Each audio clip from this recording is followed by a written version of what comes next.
When a furnace is running, operating conditions have to be carefully monitored and controlled. Operators need to keep an eye on process variables and other conditions and make adjustments to keep the furnace operating at peak. During furnace operation, you'll rely on a variety of instruments to give you the readings you need. Furnace conditions are normally monitored from a control room and from instrument panels at the furnace. One condition that must be monitored and controlled is airflow. Process variables relating to airflow include draft and excess air. Draft is the flow of air and other gases through a furnace, and excess air is the amount of air supplied to the furnace in excess of the theoretical minimum amount required for combustion. A furnace won't perform efficiently if the draft and excess air are off. Draft is often determined by measuring pressure at different spots in the furnace. In this case, there are pressure transmitters that measure draft at the top or arch of the radiant section and at the base of the radiant section, in the firebox, that is, in the area where combustion occurs. Draft may also be measured in the stack, typically at a point below the stack damper. Draft is usually measured in inches of water, and the draft gauge reading should be correct for all of the areas in the furnace. If the draft is positive when it should be negative, the furnace won't perform well, and there's a risk of damage to the furnace structure. Now, excess air readings are based on analysis of the flue gas. In general, this analysis determines the percentage of oxygen in the flue gas, and that percentage gives an indication of excess air. Furnaces normally have draft and excess air targets or acceptable ranges. Operating within the targets can save money in fuel costs. Basically, the airflow conditions in a furnace are controlled by coordinating the positions of the stack damper and the burner air registers. In addition to the airflow conditions, the fuel supply to the burners also has to be controlled. If there's too much fuel, some could be wasted because fuel may leave the furnace without being burned. If there's too little fuel, there's a risk of flameouts and explosions. The pressure needed for proper fuel flow is regulated by control valves. These are the main fuel control valves. They regulate the overall fuel system pressure. In this system, fuel flow to the header is regulated by this control valve, which is called the fireman. Since flow depends on pressure, the fuel pressure is measured. Pressure is typically measured in units of pounds per square inch. In this case, it's pounds per square inch gauge, PSIG. When fuel is burned, it produces flue gases. A process variable that's closely watched is the flue gas temperature. Flue gas and other furnace temperatures are usually measured with thermocouples. Flue gas temperature is often measured in the convection section and in the stack. If the flue gas temperature is too high, there could be a fire in the convection section, or the furnace may be operating above the normal firing rate. An excessive firebox temperature can overheat the tubes in refractory and damage tube supports. So far, we've seen furnace instrumentation related to fuel supply and air supply. Now we're going to look at the process. Two main variables associated with the process fluid system are temperature and flow. The outlet temperature, in a sense, is the most important furnace temperature reading, since the main function of the furnace is to heat the process fluid to a certain temperature. Another temperature that's routinely checked is the tube metal temperature, or skin temperature. Overheated tubes can lead to tube ruptures and other problems. Besides temperature, the process fluid flow rate is also monitored. The fluid has to flow at the proper rate to be heated to the proper temperature. The flow rate for process liquids is often measured in barrels per hour. For many furnaces, both the process fluid outlet temperature and the process fluid flow rate are controlled automatically. You should know how your furnace's control systems work so you can monitor the way they're controlling the furnace. Let's look at a typical example.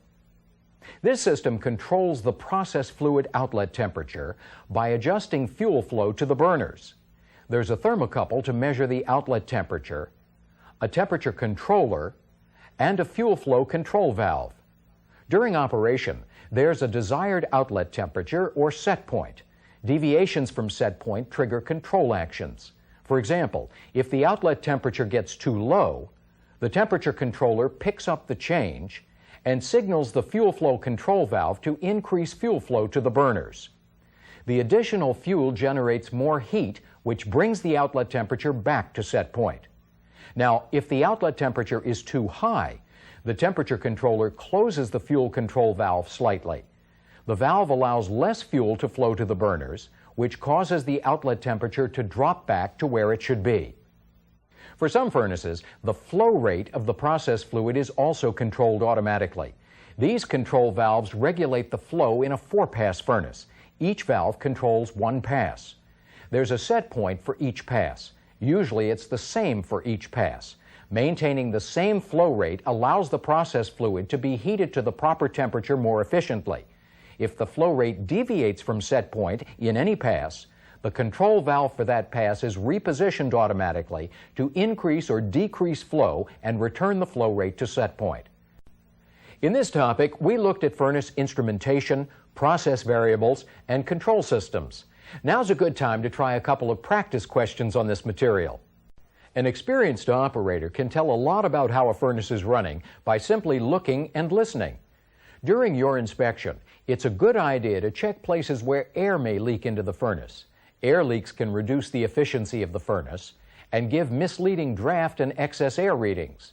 The inside of the furnace should be looked at too, but follow the necessary safety guidelines. To avoid getting burned, wear a face shield and stand to one side when you open the peephole doors.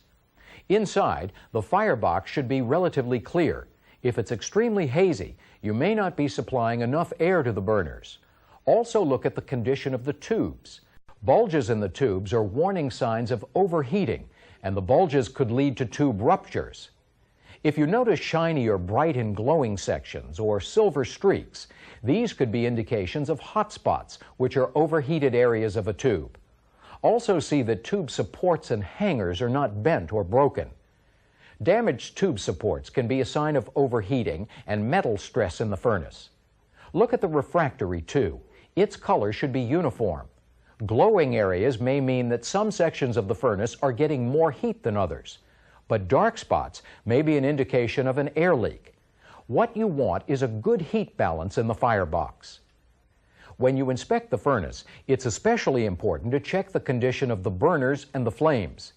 Make sure that all burners that are supposed to be operating are doing so. Flameouts invite explosions because unburned fuel can collect in the furnace. Adjusting the burners is a part of furnace operation that gives you direct control of combustion efficiency. Burners may have to be adjusted for any of several reasons. Poor flame patterns, changes in the firing rate or in the type of fuel burned, or even abrupt wind changes are a few examples. Judging a burner's performance can be tricky, but there are some basic guidelines that can help you determine if adjustments are necessary and how to make them. For example, all the burner flames should be about the same size, and the flame should be fairly still, not jumping around. An erratic, sparky flame may be the result of an improper fuel and air mixture, in which case you could adjust the air registers or the fuel flow to the burners. A sparky flame can also be caused by dirty, plugged, or eroded burner tips that need cleaning or replacement. Also, the flame should not be so long that it's impinging on the tubes. Sometimes you can shorten a flame by adjusting the amount of air fed to the burner. The fuel supply can also be regulated to adjust the flame length and pattern. For example, if the fuel pressure is incorrect, the flame could be lifted off the burner, risking tube impingement. An abnormally high fuel pressure could lift the flame off the burner. Therefore, decreasing the fuel pressure corrects the problem and brings the flame back toward the burner. If the fuel pressure is too low, the flame could burn inside the burner tips, producing a whistling sound. Most of the flame patterns and burner adjustments we've seen are for gas burners. Oil burners are operated a little differently. With an oil burner, besides adjusting airflow, another way to manipulate the flame pattern is to adjust the atomizing steam flow. For example, by adjusting the steam flow to the atomizer, you can adjust the length of the flame. The fuel oil pressure to the burner can also be adjusted. If the fuel pressure is too high for the amount of atomizing steam and combustion air that's supplied, the result could be unburned fuel oil.